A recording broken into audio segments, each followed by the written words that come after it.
Hi everyone and welcome to this week's Doggo Box. My name is Tammie and I'm the Chiefess of Canines. We are a premium dog adventure service based in Edinburgh. So I hope you've all had a really good day. It's been roasting, hasn't it? It's been such a hot day. I hope you've got to enjoy some of it. And for those of you who do have dogs, I hope you've managed to keep them nice and cool and safe today. If you've maybe new to having a dog, if you don't really know, then some advice would be just to try and walk them in the morning or the early evening rather than taking them out in the middle of the day when it's really hot. Take loads of water out with you. Try to find like shady spots. So our favourite is Corstorphine Hill because you can stay really under shade for the best part of the walk and just keeps the dogs a lot cooler because their body temperatures are a degree hotter than ours. So if you're feeling the heat, they're feeling it even worse. But yeah, and a good top tip that I got told once was hold the back of your hand to the pavement. If you can't hold your hand down for 5 seconds, then it's too hot and you shouldn't be letting your dog walk on it because it could really damage their paws. So just look after your wee furry friends this week and enjoy the sun and have a great time. So hi everyone that's jumping on here. We've got Claire, Jennifer, Scott's here again. Hi Scott. And Tam, it's been a scorcher and she has a red wine hangover. Not a good combination with the sunshine. So guys, anyway, thanks for joining us today. I have a really special guest today that I'm very excited about. But she's super nervous, so please all be gentle with her. Her name is Hazel and she runs the East Lothian Clinical Canine Massage Centre. I went to meet her a few weeks ago and I was just fascinated with her and what she does, and she's such an educated and knowledgeable lady, and what she does is so beneficial for so many dogs. So I asked her if she would come on to one of my lives and just share the information because I think it's something that a lot of dog owners maybe don't actually know that much about, and it can bring so much benefit to your dog that it's something I really wanted to try and share. So I'm going to try to add Hazel, so just bear with me guys, hang on. Okay, fingers crossed this works because we had some technical malfunctions today when we were on. But that should be adding her now, so just let's fingers crossed. Hi Karen. Hey. Hi. Hi Hazel, how are you? I'm alright, how are you? Oh good, yeah, I'm really good. I'm really good. Can you hear me okay? Yeah, I can. Yeah, can you hear me all right? Oh, yeah, fab, perfect, brilliant. You got there. So cool, Hazel. Do you want to just tell introduce yourself to everyone and tell them a little bit about what you do?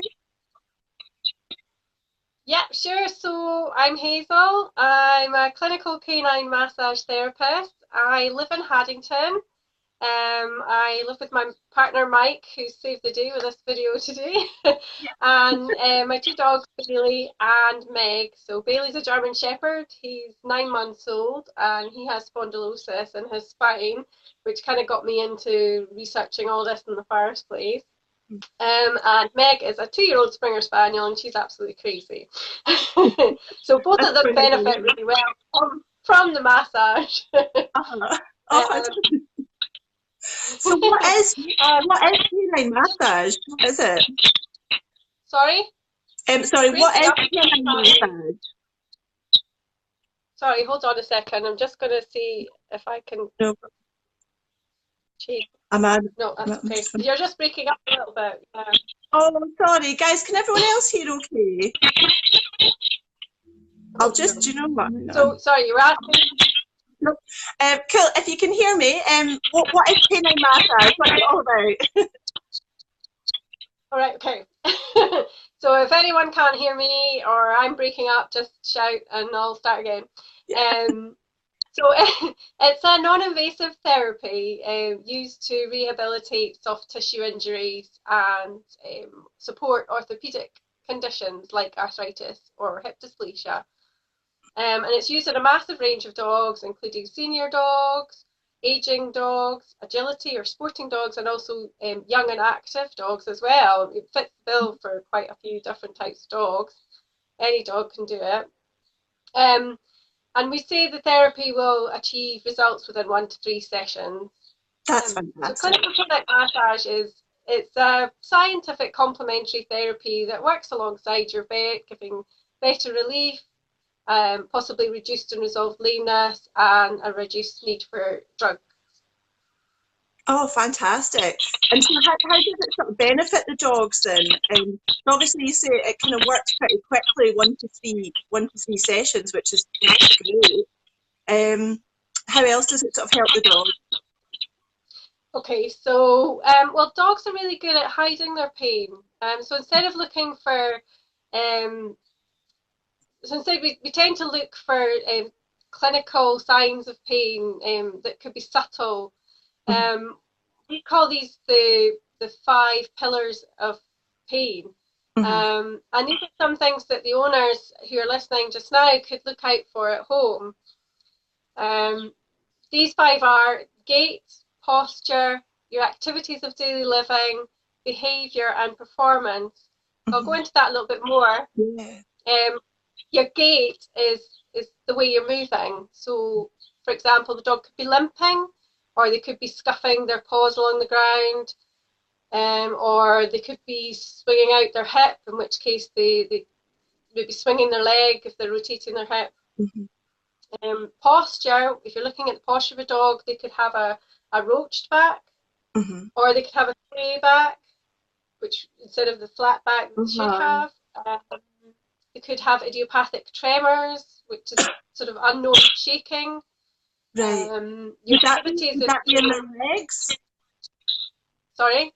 Would that shaking be in their leg?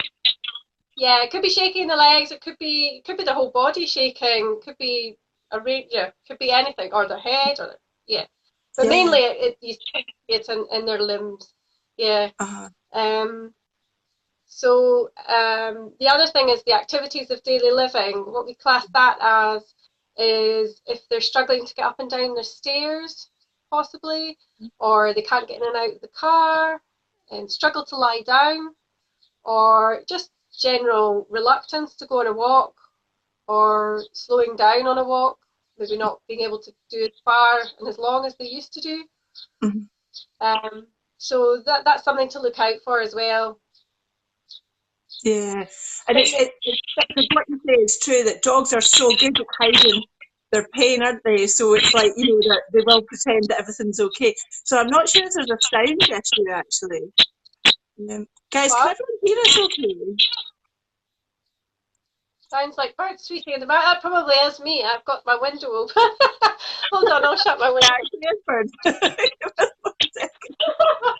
But yeah, guys, just while Hazel's doing that, it is really important to keep an eye out for these things because dogs they'll just get on and they won't necessarily show that they are in pain. It'll be very, very subtle body language, like Hazel was saying. So, yeah, Claire's saying I'm a bit crackly. I'm just trying to figure out why. Just bear with me. Sorry, well, I'll just let Hazel do all the talking at the time. So tell me more about what you actually do then. Yeah, you are really crackly. Sorry, I'll carry on with the. Sorry, I'll carry on and talk about these 5 pillars I was talking about. So the next one was behaviour. So that might be that they suddenly don't want to be touched, or it could be that they're anxious, then they maybe didn't used to be before. Or they could start nibbling, they could be nibbling a paw, sort of self-mutilating themselves because they're in pain. They tend to try and avoidance. It's like an avoidance thing away from the pain. Now performance, what I mean by that is this sort of relates to working dogs and sporting dogs. So it might be an agility dog that started to knock poles, or it could be a canicross dog that's maybe slowing down before the end of a race. And that's something that's not usual or specific to the dog. Mm-hmm. So it's something that's out of the ordinary you're looking for. So in terms of, go back to your question, in terms of benefiting the dog after massage, if say they were stiff and slow after a walk, then they should be able to go on those longer walks again. They should be without their stiffness. They should be playing and happy. So they're more mobile, they're less anxious, and they're able to cope with life better. So that's the overall benefit of having a massage. Which is fantastic. I mean, it sounds like that was my sound. Sorry. It must make such a difference to the dog's quality of life. So, Yes, that's right. It improves the quality of life. I'm going to try to talk as little as possible because my sound's the problem. So, do you want to tell me more about what you actually do with the dog? Right. Okay. Yeah. So I use 4 disciplines of massage, and that's to achieve results that your owner can see but your dog can feel. That's our guild title. Um, and that should be in the 1-3 sessions, as I said before. And these 4 disciplines are sports massage, Swedish massage, deep tissue massage, and myofascial relief. So if I go through them a little bit more, your sports massage, you're looking for identifying any injuries, you're looking at muscle isolation, and you can remodel scar tissue after an injury. For Swedish massage, that's very similar to what most people think of as massage. It's that nice gentle massage that you probably have been for yourself, and it sort of improves the circulatory system, and it's nice and gentle, and it's a good way of easing the dog into some massage initially, and get them used to being on the table or on the floor and being in a strange position and learning to trust me. Yeah. And then we've got tissue massage, where we work on the deeper layers of the muscles. Some people probably at home have had this as well, been for a deep tissue massage, and you know it can sometimes be a bit uncomfortable, and it's the same for the dog. So we try and take this very slowly and gently for the dog, but we do work on the deeper layers of muscle and fascia. And then myofascial release, it's a direct and indirect approach that we take, and it's the creme de la creme of massage, and it works on the body's 3D cobweb of connective tissue. And it's really what makes my therapy different to most other therapies is I use the Lenten method, which is a trademark technique. And it's an advanced style of massage that's been developed to suit the dog's anatomy specifically. And it gets those results within the 1-3 sessions. Fantastic. And how does it work? Like,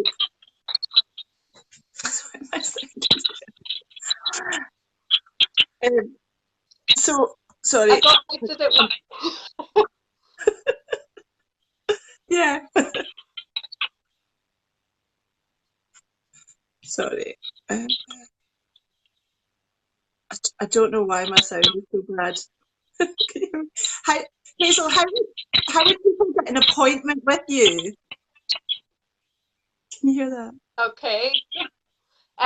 So they can drop me an email. They can call me. Either way, it's fine. You can go onto my website or my Facebook page and get my number or my email address. You can even Facebook message me. If you give me a little bit more information on your dog, their breed, their age, and what issue they have. Sorry, I'm just reading some of the comments now. How does it work? Right, I'll get back to that. Yeah, you can just give me a little bit of background information, then I can decide whether I think it would possibly work for you or not, or work for your dog, obviously, or not. Once you've done that, I'd ask you to take one of my consent forms for the vet and go and ask your vet to sign this form. I acknowledge the Veterinary Surgeons Act of 1966 and the Exemption Order of 2015, which in doing so means that I have to have vet consent. It's against the law for me for me to touch a dog without having that signed form. So once they have the vet signed form, then we can arrange appointment and they can come along to the centre. Now, if your dog has difficulty getting in the car for any reason, then we can maybe arrange a home-to-home appointment for them. Oh, fab. So you go to their house? Yeah, I could go to their house. If the dog's unable to get in the car, that would be fine, not a problem. Fantastic. And so go back to the question, how does it work exactly for the dogs? Right. I just disappeared. Okay, so all the techniques that I mentioned before, all the different types of disciplines of massage, they help with the systems within the body. So if you look at things like the skeletal system, for example, we can address protective muscle splinting, and we can address areas of overcompensation. Most people tend to forget that the muscles are what moves the bones in the first place. They're all attached to the bones and they move all the bones. So to improve a range of movement within a dog or even a human, it's the muscles that need to be addressed. So, it does help the skeletal system. Obviously, it helps the muscular system. We can remodel scar tissue. Scar tissue tends to occur after you've sprained a muscle. So we tend to be able to remodel that to give your muscle more movement. We can do trigger point release, and we can release the habitual patterns of tension that are often seen in a dog's movement and posture. So, you know yourself, if you've got a sore neck, you'll hunch up, you'll get tight, you'll get really uncomfortable, and then you get pains in your back, and you can't sit down properly. So these are all similar things that happen in a dog. So, it's that habitual pattern. You get that tension and you can't release it. You need to be able to release it to make everything feel better. Another system would be the nervous system. You have a fight or flight system, part of your nervous system, and you also have rest and digest, same in any animal. And clinical massage is just great for addressing those dogs with anxiety or pain-based behavioural issues. So you're just bringing them down from that fight or flight down into that rest and digest, just to calm them down and relax them. Fantastic. And it works with a whole range of different systems. So, every single system you can think of in the body, respiratory, lymphatic, digestive, endocrine systems, it works with all of them. Fantastic. So Karen is just asking a question. I don't know if you can read it out because people can't hear me properly. My dog has arthritis. I don't know what that... Could a head bob when walking? Also, he's bobbing his head. Right, yes, sorry, I couldn't understand what that was saying. Yeah, so that could mean that there's some sort of limp going on in the front limbs. Your dog tends to nod their head if there's an issue with their limbs. So it could be that they have this protective muscle splinting, which is just this. They're overusing the muscle that's associated with the joint that might have arthritis in it. So that could be why their head is bobbing up and down.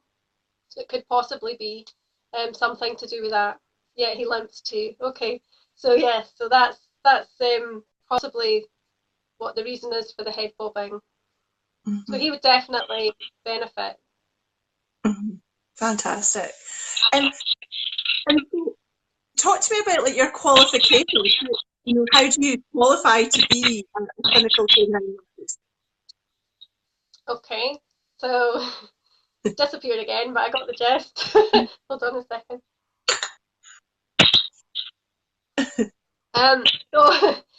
I've had 2 years of training at the Canine Massage Therapy Centre.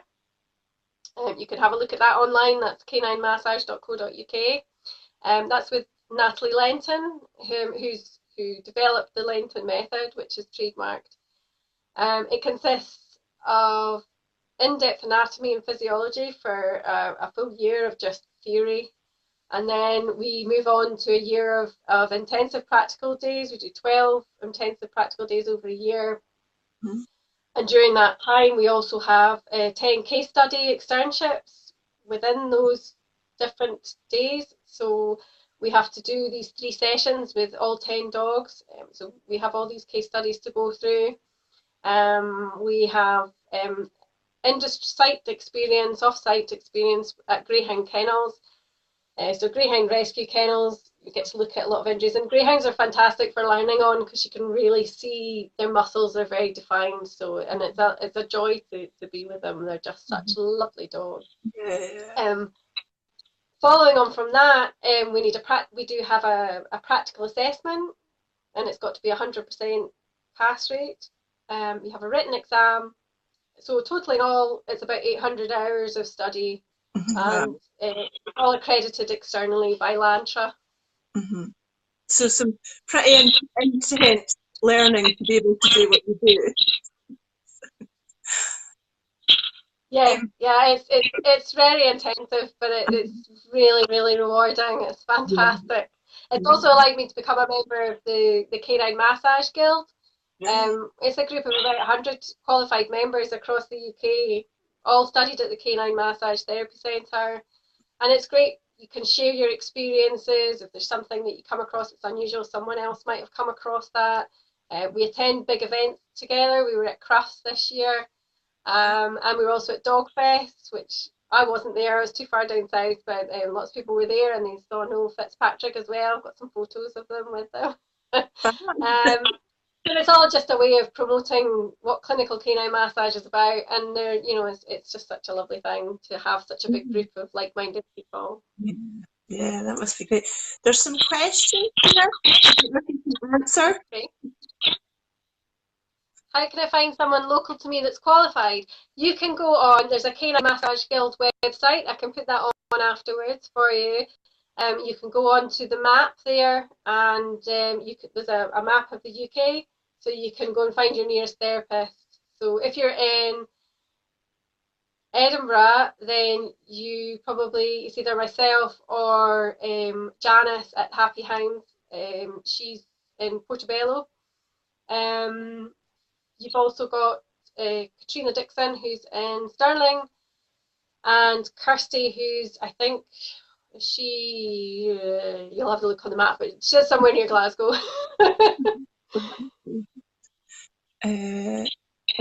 Claire is asking a question about our German Shepherds. Can't see that one. Is that a while back, or? Just before Carrie's question about how to find someone qualified. I can't see that. I can only see Carrie. Sorry. If you can try and tell me what the question is. I'm so sorry for the sound quality. I don't know what's going on.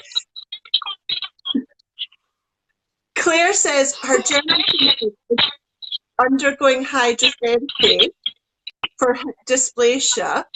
Would massage be more beneficial for this? We tend to work alongside. One thing will work and another thing won't. So if the hydrotherapy is working, then that's a good thing that it's working. We would work alongside other therapists. So if you find that the hydrotherapy isn't improving the way he is, then you could come along and try the massage instead. So what was the condition now? You kind of disappeared again. Hip dysplasia, right, okay. So there'd be a lot of overcompensation there. So in terms of massage, I would be able to help with certain pain in different muscles, not necessarily related to the hips, but also related to the hips, but could look at other places that might be overcompensating, which the hydrotherapy wouldn't necessarily do. Fab. I don't know if you can see the question from Karen. How do you get dogs to lie still enough for you to work on them? Good question. Can be quite difficult.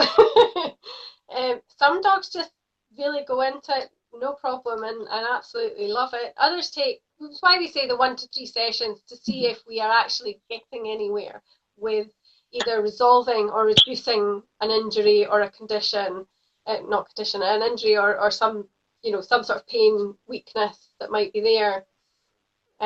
So yeah, it might take a couple of sessions, and the first session might be just getting used to me. They might lie down and have a little bit of a gentle massage, but then we might actually get somewhere as well. It just varies all the time it all depends on the dog. If you have a look at this dog here behind me in the photo, she just lay down and let me get on with it. She was absolutely adorable, and a lot of dogs they just I've had a couple who move about a bit and they won't lie still for very long, and what we do there is we just try and when they're lying down for that set amount of time, we'll just get in and get going and see what we can find and work out what we can do for them. If that after 3 sessions isn't working, then we would just say we're calling it a day.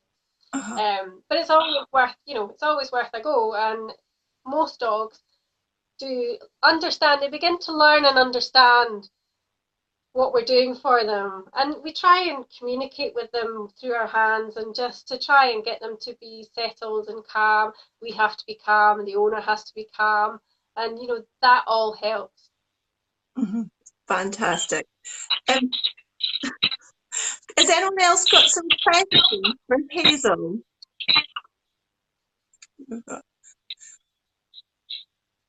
I think we might be.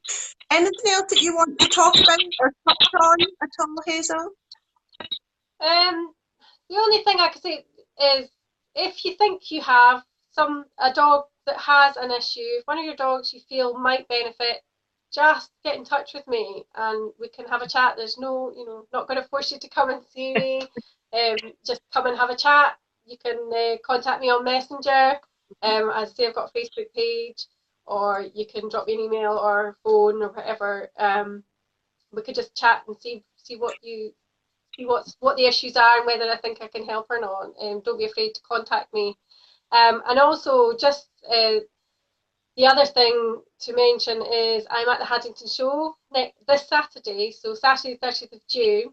I'm doing free muscular health checks. So if you're going to the Haddington Show, you can bring your dog along and I will do a quick check through of all. We go for about 40 pairs of muscles. We check through just to see if there's any issues there, and have a chat with you. And I'm hoping, fingers crossed, to be able to do a few demonstrations as well. Possibly with a dog who I already have vet consent for. So we're hoping that's going to happen. Yeah, somebody's saying they had a question. Tam saying she had a question further up, and Karen's also said, do you use aromatherapy oils? No, not at all. I do have lavender oil in my centre just to make the room smell nice and relaxing, but no, nothing on the dogs at all. It's all just, you don't need oils because they have fur. You don't need to put oils on them unless they have a very, very bare patch. Then we would maybe use something to just lubricate that area. Fantastic. Look if we can find Tam's question. I'm just trying to find Tam's question.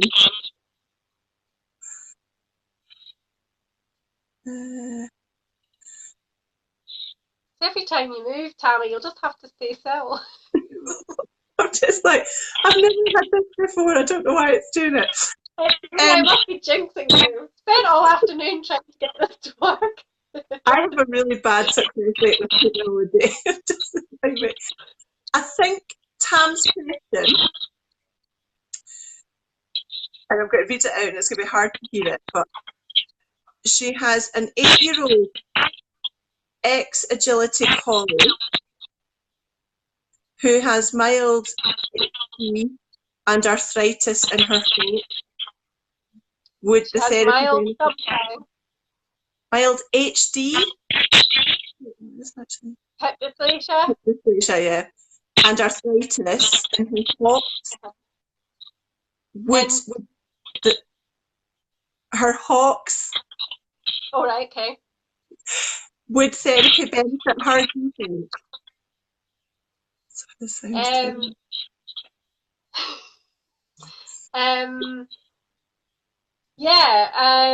an 8-year-old dog, arthritis is quite common, anything after 7 years old, and the fact that they have been quite a sporting dog, then it might help to relax their muscles. And again, it's that muscle splinting. When you've got arthritis in your joints, if your muscles are too tight, then you're going to end up just making your joints worse. So it's nice to be able to ease them off and just give them a bit more lubrication.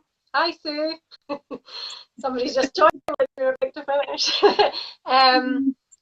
So yeah, I mean, it could well benefit her. Arthritis and hip dysplasia. If she has mild hip dysplasia, then orthopedic conditions, it's about supporting the condition rather than, it won't cure it. Some people do look for that magical cure. And when you've got an orthopedic condition like arthritis and hip dysplasia, then you can certainly ease those muscles. You can make them feel so much better.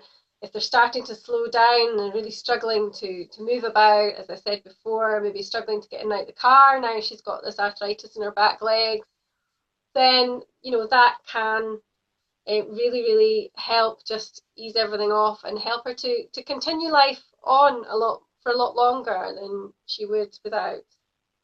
Perfect. Great stuff. Hazel, thank you so much. I'm going to knock you off the video, and then I think my sound will improve so I can tell everybody how they can get your details and stuff like that. Is that okay?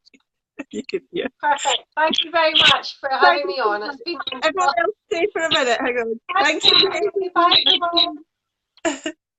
Guys, yeah, I thought that my sound would get better. I really apologise for the sound issues. I don't know what was going on there.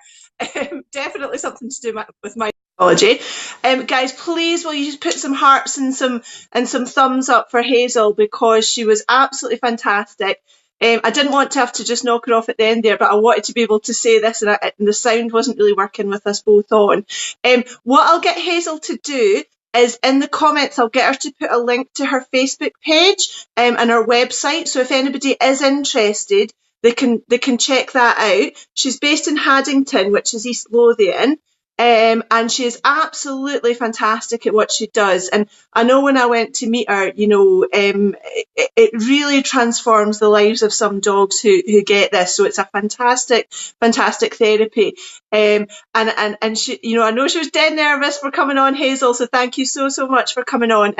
And she really did a great job. And I'm so sorry about the sound there. But I will get all her contact details into the comments, guys. And do get in touch with her if you would like to know any more.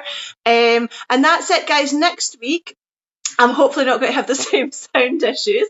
And I'll be back next Monday at 7:30 to talk to a local dog behaviourist, River McDonald, who runs Edinburgh Dog Behaviour. And that's going to be another great one. So you really don't want to miss that. But in the meanwhile, guys, please hit the likes and loves again for Hazel. She really did a great job. There she is there. Thank you, everyone. Can't hear me at all now. Oh, guys, I really hope that you... Oh, no. I hope everyone else can hear me. I do apologise for the sound issue, guys. But thank you very much for watching. And I'll see you next Monday. Thanks very much, guys. Bye.